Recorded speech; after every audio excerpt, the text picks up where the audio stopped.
मौजू ये है कि वो ख़वातीन की कौन सी खूबियाँ हैं जो मर्दों को अपनी तरफ अट्रैक्ट करती हैं, मर्द जिनकी तरफ माइल होते हैं, मर्द किन औरतों से मरूब होते हैं।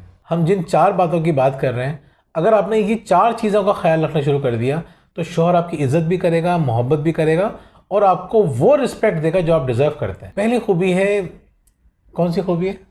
पहली खूबी है कि औरतों को पूरा एतमाद होना चाहिए। जी हाँ, एतमाद बुनियादी खूबी है। दूसरी खूबी है हिस्से मिज़ा, इसका होना बहुत ज़रूरी है। तो देखें, अगर आप में एतमाद होगा तो आप मजाक को भी समझेंगे। जी बोलिए, तीसरी बात क्या है?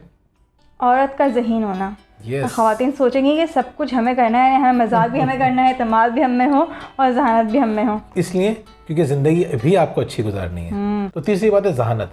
देखिए, जहानत बहुत इंपॉर्टेंट है। चौथी खूबी है औरतों को सपोर्टिव होना चाहिए। सपोर्ट करने का मतलब होता क्या है कि आप उनकी प्रॉब्लम्स को देखते हुए, समझते हुए काम करें। 4 बातों का ख्याल रखें, इंशाल्लाह आप देखेंगे कि आपकी ज़िंदगी किस तरह खूबसूरत हो रही है, किस तरह आप मियाँ बीवी के अंदर मोहब्बत बढ़ रही है।